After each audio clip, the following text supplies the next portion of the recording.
MDF টিভির সম্মানিত দর্শক মণ্ডলী এবং খামারি ভাই ও বন্ধুরা, আসলে বর্তমান যা পরিস্থিতি, যে তাপ প্রবাহ যাচ্ছে আমাদের এখানে, তাপমাত্রা প্রায় প্রায় প্রায় প্রায় 39-40 এইরকম আসলে হচ্ছে। 40 ডিগ্রি পর্যন্ত তাপমাত্রা পৌঁছে যাচ্ছে এবং বাংলাদেশের কিছু কিছু অঞ্চলে 42-43 পর্যন্ত তাপমাত্রা আসলে লক্ষ্য করা যাচ্ছে। এই তাপমাত্রার মধ্যে আসলে যে গাভীগুলোকে কিভাবে সুস্থ রাখা যাবে, আসলে হাফেজ শাহজাদা ভাইয়ের খামারটি দেখুন, যে আসলে গাভীগুলো কিন্তু হাঁপাচ্ছে না, কিন্তু কিছু কিছু খামারে দেখা যাচ্ছে যে গাভীগুলো একেবারে হাঁপাচ্ছে অনেক। হাফেজ শাহজাদা ভাই কি ধরনের পদক্ষেপ গ্রহণ করেছেন এবং এই তাপ প্রবাহ থেকে গাভীগুলোকে কিভাবে নিরাপদ রাখা যাবে যাতে গাভীগুলো হিট স্ট্রোক না হয়, এই সম্পর্কিত তথ্যগুলো জেনে নিব। আসসালামু আলাইকুম রহমতুল্লাহ বারাকাতুহু।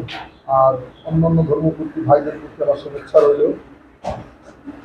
তবে ভিডিও শুরু করার আগে বা ভিডিও কথা বলার আগে আপনাদের কাছে কথা বলে রাখি, আমার চ্যানেলটি এখনো যারা সাবস্ক্রাইব করেন নাই তারা সাবস্ক্রাইব করে নেবেন।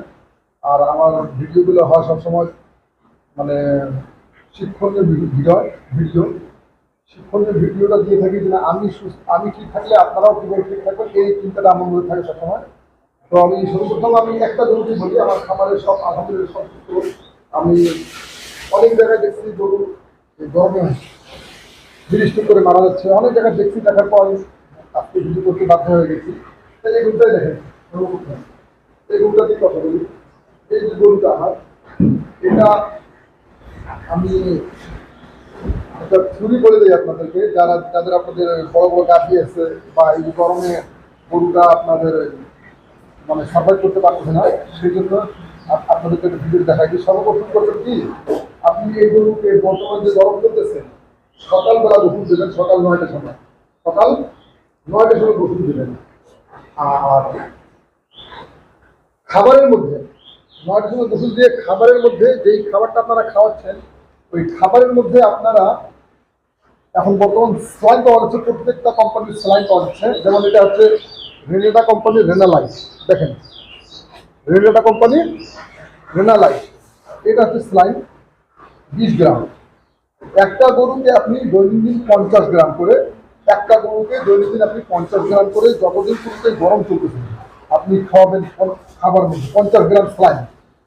আর এই খাবারটার মধ্যে দিকে যেমন এই যে পানিটা আপনি এখন সামনে দেখেন, এই যে হালকার মধ্যে দেখেন পরিষ্কার পানি, দেখেন ঠিক আছে, পরিষ্কার পানি খাওয়া দাওয়া দেওয়ার পর পরিষ্কার পানি দেবেন। আর বর্তমান গরম, আপনি যতই বেশি খাবার দেন যতই কম খাবার দেন, গরু এই গরমের সময় দুধ তুলনামূলক একটু কম দেন। তা আপনারা চেষ্টা করবেন একটু খাওয়ার দিকে নজর রাখবেন, যেই খাবার দিয়ে গরুর দুধটা গরম হয়। যেমন আপনি ধরেন সরিষার খৈল, মসুর কালাই বা আপনার সোয়াবিনের খৈল, এইগুলো খাবারটা পরিমাণটা একটু কমাই দিবেন এই গরম চলাকালীন অবস্থায় খাবারটা কমাই দিবেন। এগুলো দুধ এমনি কম হোক যায় আসে না, আপনি যতই খাবার দেন। একটা দুধের গরু যখন একটা গরু 20 কেজি দুধ হচ্ছে, এখন এই গরুটা মনে করেন এই গরুটা আমার দুধ ছিল কয়েকদিন আগে 17-18 কেজি, বর্তমান 5 মাস কেজি চলেছে 17-18 ছিল, এখন হয়তো দুধ 12 লিটার। দুধের কারণে, খাবারের কারণে না, গরমের কারণে। গরু আমার হাঁপাচ্ছে না, গরু সুস্থ সবল আছে আলহামদুলিল্লাহ, এটার নজর আমার রাখছি। তো আমি খাবারের মধ্যে, বিশেষ করে খাবারের মধ্যে ঘাস পর্যাপ্ত পরিমাণ রাখবেন, দানাদার খাদ্য কম দিবেন। দানাদার খাদ্যের মধ্যে কোনটা কম দিবেন? হয় সরিষা খৈল, সোয়াবিনের খৈল, মসুর কালাই, এগুলো যদি খাবারের মধ্যে যদি থেকে থাকে আপনার, এগুলো একটু কমাই দিবেন। এগুলো কমাই দিয়ে আপনি গমের ভুসির মাত্রাটা বাড়াই দিবেন। গমের ভুসির মাত্রা বাড়াই দিয়ে পানির পরিমাণটা বেশি রাখবেন। আর যেটা বললাম, সকাল 9টার সময় একবার গোসল দিবেন আর দুপুর 3টার সময় একবার গোসল দিবেন। তাতে দেখা যাবে গরু আপনার ঠান্ডা আছে। আর সামনে খাবারের পাত্রের মধ্যে পানি সবসময় দিয়ে রাখবেন। আর এই স্যালাইনটা আপনার, এই স্যালাইন বলতে শুধু রেনেটা কোম্পানি বলতে না, আপনারা প্রত্যেকটা কোম্পানির কাছে স্যালাইন পাওয়া যায়। 1 কেজি স্যালাইন, ওটা 1 কেজিতে নিলে আপনাদের পড়তে হবে। আমি ছোটটা আপনাদের সবার হাতের কাছে যেটা পাওয়া যায় সেজন্য আমি ছোটটা দেখাইছি, 20 গ্রামের প্যাকেটটা রেনালাইট, ইংরেজিতেও লেখা আছে রেনালাইট, ঠিক আছে।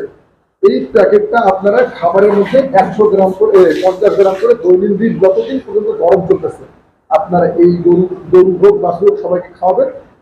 সকালে একবার গোসল, বিকেলে একবার, দুপুরে একবার গোসল, মানে দুপুর বলতে 3টার সময় একবার গোসল, সকাল 9টার সময় একবার গোসল নাম্বার 1, নাম্বার 2, 2টার সময় গোসল, 2টা বা 3টার সময়। আর সকাল আর বিকালে খাবার যেতে পারে, ওই খাবারের মধ্যে পানির পরিমাণটা কম, পানির পরিমাণটা বেশি হবে দানাদার পরিমাণের খাদ্য কম হবে। আর ঘাস দিবেন পর্যাপ্ত পরিমাণে। এখন তো ঘাসের সিজন, ঘাস আপনারা যত দিবেন গরু তত ঠান্ডা থাকবে। এই কথাটা মনে রাখবেন। দেখেন আমার প্রত্যেকটা গরু বাছুর সবগুলো গরু কিন্তু আলহামদুলিল্লাহ আরামসে আছে। আর নাম্বার 3 যেটা হচ্ছে, আপনারা আপনাদের যদি ঘর কনজাস্ট থাকে, মানে ঘরটা যদি আপনার চতুর্থ থেকে বন্ধ থাকে, তো আপনারা ঘরকে খোলামেলা রাখার ব্যবস্থা করবেন। অবশ্যই জানলা 2-3টা করে রাখবেন, এই পাশ থেকে বাতাস ঢুকে ওই পাশ থেকে যেন বাইরে হয়ে যায়। গরু ঘর মানে গরু মূলত ঠান্ডা থাকার কারণ হচ্ছে ঘরটা। আপনার ঘর যদি চারো সাইড থেকে আবদ্ধ বন্ধ করা আছে, তাহলে আপনার ঘরে গরম বেশি হবে। তা আপনার যদি ঘর যদি বন্ধ আছে, তো আপনারা ঘর পর্যন্ত জানলার ব্যবস্থা করে নেবেন। 2 পাশে জানলা করবেন যাতে ঘরের উপরে বাতাস ঢুকতে পারে, তাহলে আপনি আপনার গরু ঠান্ডা থাকবে। এখন কিন্তু অনেক রোগ, গরমে গরু হাঁপাচ্ছে, জ্বর উঠতেছে, জ্বর উঠে রোগ আসতেছে।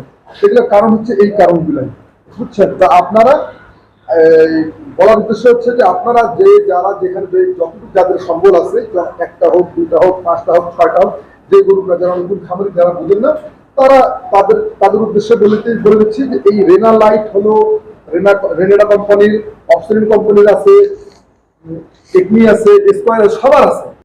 এটা যারা নতুন যারা খামারি তাদের উদ্দেশ্যে এই ভিডিওটা আমার দেওয়া, যে আপনারা একটু গরুর দিকে নজর রাখেন। প্রায় আমি অ্যাক্সিডেন্ট শুনতেছি যে গরু মারা যাচ্ছে, গরমে স্ট্রোক করে মারা যাচ্ছে। তো এই জিনিসটা খেয়াল রাখবেন। আপনি আমি আমরা দুজন উভয়ে আমরা মানে গরুকে ভালোবাসি। আমাদের এটাই সম্পদ। যদি একটা গরু মারা যায় তো আমাদের খুব কষ্ট হয়। তো সেই ক্ষেত্রে বলবো যে এই গরম থেকে বাঁচার জন্য আপনি সকালে একবার গোসল দিবেন, সকাল 9টার সময়, দুপুর 3টার সময়। আর খাবার মধ্যে এই স্যালাইনটা 50 গ্রাম করে দৈনিক খাবেন। ইনশাল্লাহ আপনার গরু ঠান্ডা থাকবে, কোনো সমস্যা আসবে না, বিশেষ করে গরমের কারণে। তারপরে যদি আমার কাছে কোনো নতুন সমস্যা, যেগুলো মানে হঠাৎ করে একটা গরু জ্বর হচ্ছে, জ্বর হয়ে গরু শ্বাসকষ্ট হচ্ছে, এই আমি শীঘ্রই আপনাকে 2-3 দিনের মধ্যে এই ভিডিওটা আপনাদেরকে ইনশাল্লাহ দেবো। তো আজকে এই পর্যন্ত। আল্লাহ হাফিজ। আসসালামু আলাইকুম ওয়া রাহমাতুল্লাহি ওয়া বারাকাতুহু।